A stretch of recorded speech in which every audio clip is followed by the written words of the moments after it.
रिया ने जैसे ही दुल्हन के जोड़े में पुलिस के साथ कदम रखा, सब लोगों के चेहरे के रंग उड़ गए। रिया की मम्मी कंचन जी धीरे से उससे बोली, बेटा ये सब क्या है? माँ, मैं आपसे बाद में बात करती हूँ, पहले अपने ससुर जी की तो आओ भगत कर लूँ।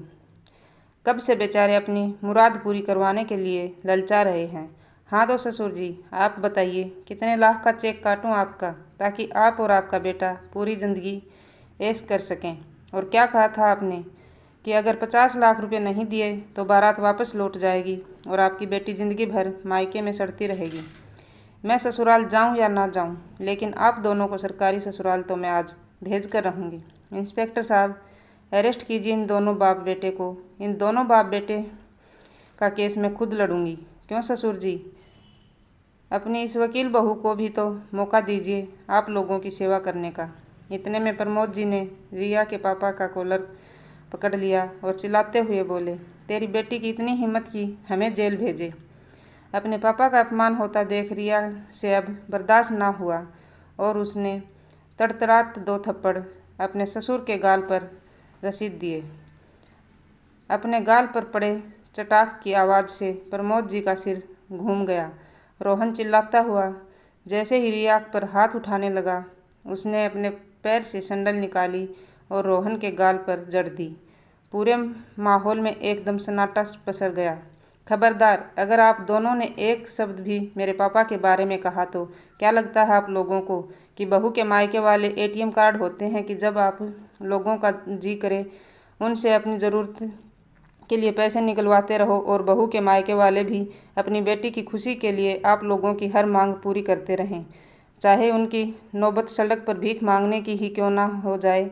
लेकिन बस अब और नहीं। अगर मैंने भी आप लोगों को जेल में चक्की नहीं पिसवाई तो मैं भी अपने पिता की औलाद नहीं। तुम लोगों ने जो भरे मंडप में मेरे पिता की पगड़ी उछाली है उसका बदला तो मैं लेकर रहूँगी। रोहन डरता डरता बोला, पर रिया तुम तो मुझसे प्यार करती थी, तुम ऐसा कैसे कर सकती हो? हाँ प्यार करती थी, लेकिन इसका मतलब ये नहीं कि अपने पिता का अपमान होने दूँ। क्या लगा था आप दोनों को कि मैं तुमसे प्यार करती हूँ तो मैं आप लोगों के खिलाफ़ कुछ नहीं बोलूँगी और आपका जो जी करेगा आप लोग वह हमारे साथ करते रहेंगे। आप शायद भूल गए हैं, इस शहर की सबसे बेस्ट लॉयर से पंगा लिया है आप लोगों ने। मैं भी देखती हूँ आप लोगों को कौन बचाता है। इंस्पेक्टर साहब लेकर जाइए। चलिए ससुर जी, कोर्ट में अब मुलाकात करते हैं, तब तक अपना ध्यान रखिएगा। रिया और रोहन दोनों अपनी अपनी नौकरी के लिए कंपटीशन की तैयारी कर रहे थे तो वहाँ एक कोचिंग सेंटर में उनकी मुलाकात हुई थी। रिया के पापा ने ज़िंदगी भर बहुत ही छोटी नौकरी करी थी, मगर अपनी बेटी को पढ़ा लिखा कर वकील की पोस्ट पर लगवाया था, तो उनके जीवन की सारी जमा पूंजी जो भी थी वह उनकी इकलौती बेटी ही थी। दोनों बच्चों में साथ पढ़ते पढ़ते गहरी दोस्ती हो गई और बात शादी तक पहुंच गई। आज रोहन और रिया की मेहंदी थी। रिया ने देखा कि उसके पापा कुछ परेशान से बैठे हैं। मेहंदी रची हाथ लिए जब रिया अपने पापा के पास आई तो पूछा, कुछ नहीं बेटा, बस यूं ही किसी रिश्तेदार का फ़ोन था और तुम इधर उधर क्यों घूम रही हो? थोड़ा आराम कर लो, सारा दिन रस्मों रिवाज में बीतेगा तो थक जाओगी। आशुतोष जी ने प्यार से अपनी बेटी का सिर पुचकारते हुए कहा। पिता का स्नेह भरे स्पर्श से रिया की आंखें आज नम हो गई थी। कल शादी के बाद वह इस स्पर्श को कितना याद करेगी। एक तरफ नए जीवन की शुरुआत की खुशी और दूसरी तरफ विदाई का गम। लड़की के जीवन का यही सत्य है। बेटा, तुम्हारी रोहन से कोई बात हुई क्या?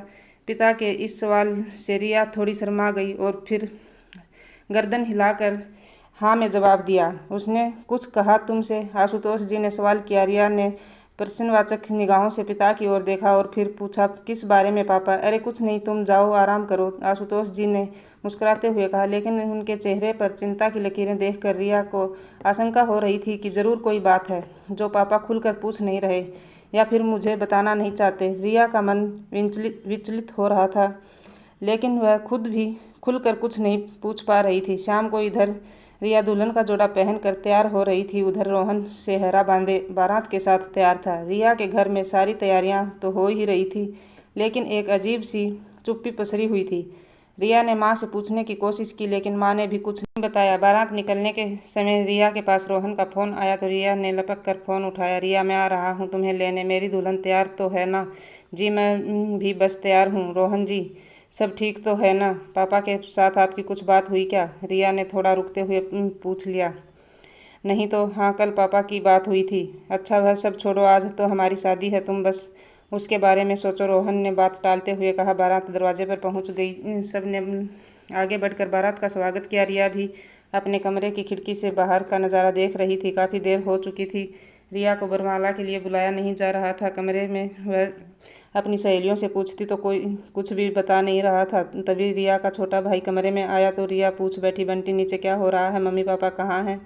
दीदी पापा और जीजू के पापा लोग बस सब बातें कर रहे हैं। पापा उनके सामने बार बार हाथ जोड़ रहे हैं, लेकिन वह बहुत गुस्सा है। रिया का दिल तेज़ी से धड़कने लगा। अब उसे रुका नहीं गया और वह खुद ही नीचे पहुंच गई, जहां लड़के वाले और उसके पापा की बहस हो रही थी। दरवाजे पर ही रिया ठिठक गई। रिया के पापा हाथ जोड़े गिड़गिड़ा रहे थे। समझी जी, मैं जल्द ही कोई इंतज़ाम कर दूंगा, लेकिन अभी मेरी गुंजाइश नहीं है 50 लाख देने की। रोहन के पापा तन कर सामने खड़े थे। देखो समधी जी, हमने पहले ही कहा था कि बहू हम तभी विदा करा कर ले जाएंगे जब आप पूरे 50 लाख देंगे। अरे हमारे बेटे के लिए तो करोड़ों के रिश्ते आ रहे थे, लेकिन हमने फिर भी आपसे रिश्ता जोड़ा।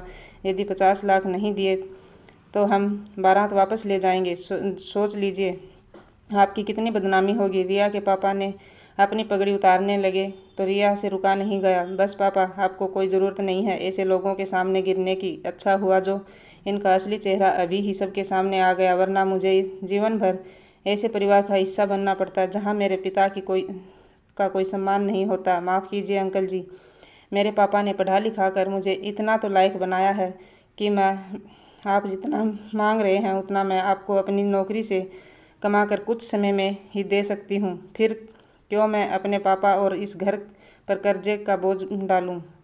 आपके कहे अनुसार दहेज की भारी भरकम राशि अपनी खुशहाल जिंदगी की खातिर उनसे भरवा कर दो टूक शब्दों में रिया ने अपने होने वाले ससुराल वालों को जवाब दिया, क्योंकि वह अपने माँ बाप की आंखों में बेबसी को पहचान गई थी और वह जानती थी कि वह लोग जरूर दहेज की बात को मान लेंगे। अरे बेटा, यह तो रिवाज है जो सदियों से चला आ रहा है।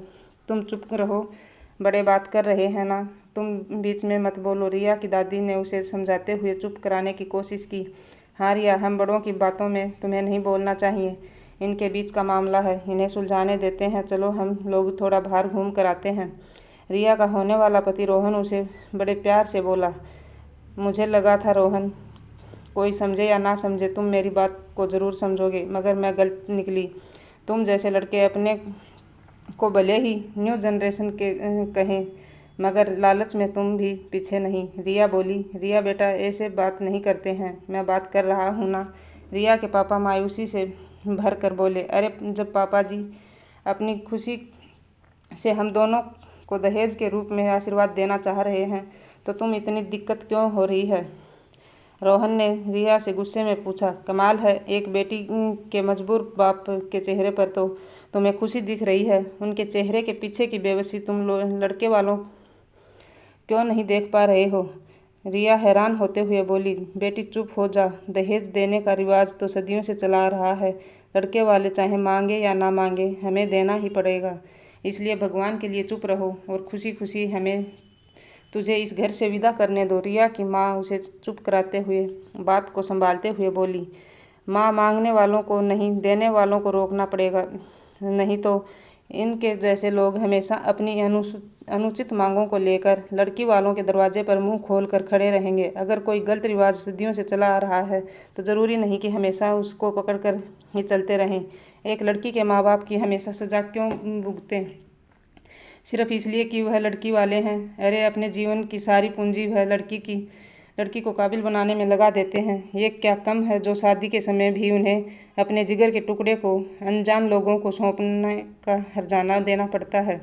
आप चिंता ना करो, आपकी बेटी इतनी लायक तो है कि यदि उसकी शादी टूट भी गई फिर भी वह सम्मान के साथ जी सकेगी। आप यह भी तो सोचो मम्मी, यदि कल को ऐसे लालची लोगों के घर में मैं चली गई तो क्या गारंटी है कि कल ये अपने लालच के चलते और किसी चीज़ के लिए मुझे प्रताड़ित करना शुरू कर दिया तो? रिया ने माँ के आंसू पूछते हुए कहा। यह आपकी गलतफहमी है कि बदनामी सिर्फ लड़की वालों की होती है। अब वह जमाना गया कि लड़की वालों का जो मन चाहे वह करो। मेरे पिता ने मुझे इतना काबिल बनाया है कि मैं सिर उठाकर समाज में जी सकती हूँ। आप अपनी और अपने बेटे की फिक्र करें, क्योंकि ऐसे दहेज लालची लोगों को आज मैं सबक सिखा कर रहूँगी। इतने में पुलिस भी वहाँ आ चुकी थी और सारा मामला समझ चुकी थी। तो रोहन के पापा ने गुस्से में रिया के पापा के कॉलर पकड़ते हुए कहा, अब तुम्हारी इतनी हिम्मत कि तुम मुझे और मेरे बेटे को जेल भेजोगे। रिया से अपने पापा का अपमान बर्दाश्त ना हुआ और उसने तड़तड़ा 2 थप्पड़ अपने ससुर की गाल पर जड़ दिए। अपने गाल पर पड़े चटाक की आवाज़ से प्रमोद जी का सिर चकरा गया तो रिया पर रोहन चिल्लाता हुआ बोला, तुम्हारी हिम्मत कैसे हुई मेरे पापा को थप्पड़ मारने की। और उस पर हाथ उठाने ही वाला था कि रिया ने अपने पैर से सैंडल निकाली और रोहन के गाल पर जड़ दी। खबरदार, अगर आप दोनों ने एक शब्द भी मेरे पापा के बारे में कहा तो। मेरे पापा मेरी गुरूर हैं। रिया गुस्सा कर बोली, हाँ तो ससुर जी, अब बताइए कितने लाख का चेक काटूं आपका, ताकि आप और आपका बेटा पूरी ज़िंदगी उन पैसों पर ऐश कर सकें। और क्या कहा था आपने कि अगर पूरे 50 लाख रुपए नहीं दिए तो बारात वापस लौट जाएगी और आपकी बेटी पूरी ज़िंदगी मायके में सड़ती रहेगी। अब देखो मैं कैसे आप दोनों को सरकारी ससुराल भेजती हूँ। इंस्पेक्टर साहब, अरेस्ट कीजिए इन दोनों को। मैं खुद इन दोनों बाप बेटे का केस लड़ूंगी। क्यों ससुर जी, अपनी इस वकील बहू को भी तो मौका दीजिए आप लोगों की सेवा करने का। रोहन और उसके पिता मौके की नजाकत को समझते हुए रिया को एक तरफ ले जाकर माफ़ी मांगने लगे। रिया गुस्सा कर बोली, सबके सामने माफ़ी मांगने में शर्म आती है।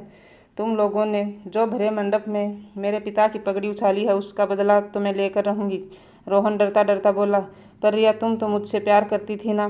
हाँ प्यार करती थी, लेकिन इसका मतलब यह नहीं कि अपने पिता का अपमान होने दूंगी। क्या लगा था आप लोगों को कि मैं आप लोगों के खिलाफ कुछ नहीं बोलूँगी और आपका जो जी चाहेगा अपनी मनमानी करते जाएंगे। आप शायद भूल गए हैं इस शहर की बेस्ट लॉयर से पंगा लिया है आप लोगों ने। मैं भी देखती हूँ आप लोगों को कौन बचाता है।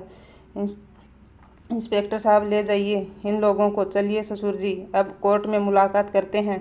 तब तक आप दोनों अपना ध्यान रखिएगा। मेरे पिता का अपमान आपने भरे मंडप में किया था। मैं पूरे शहर में आप लोगों का जुलूस निकलवाऊंगी। रोहन गिड़गिड़ाते हुए बोला, रिया ऐसा मत करो, हमारी पूरी शहर में बदनामी हो जाएगी। लेकिन रिया ने उनकी एक न सुनी और पुलिस के हवाले कर दिया।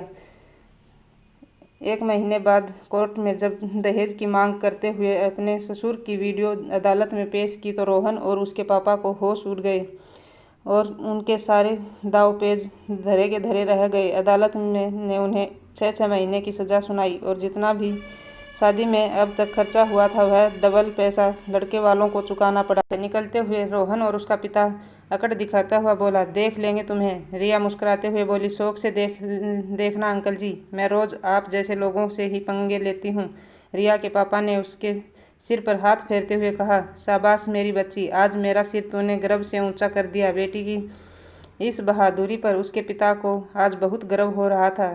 उन्हें यकीन हो गया था कि उनकी बेटी कभी उनका सिर नहीं झुकने देगी। अपनी बेटी का घर ना बसा देखकर उसके माता पिता को दुख तो होता था, मगर करीब 6 महीने बाद रिया को विशाल के रूप में एक सच्चा जीवन साथी मिल चुका था और फिर दोनों की धूमधाम से शादी हुई। दोस्तों, दहेज की कुप्रथा हमेशा समाज में सदियों से चली आ रही है और रस्मों रिवाज के नाम पर लड़के वाले हंसते हैं और लड़की वाले हंसने का झूठा दिखावा करते हैं, दहेज देते रहते हैं। मगर आपको नहीं लगता कि यह सरासर गलत है? एक तो लड़की वाले अपना जिगर का टुकड़ा भी दें और उसके बाद हर्जाना भी भरें। आपको क्या लगता है, क्या रिया ने सही किया दहेज देने का फैसला ना करके? दहेज एक प्रथा नहीं बल्कि वो बीमारी है जो सदियों से हमारे समाज में फैली हुई है और जिसे ख़त्म करना बेहद ज़रूरी है। आपको क्या लगता है? अपने विचार नीचे कमेंट बॉक्स में लिखकर ज़रूर बताइएगा।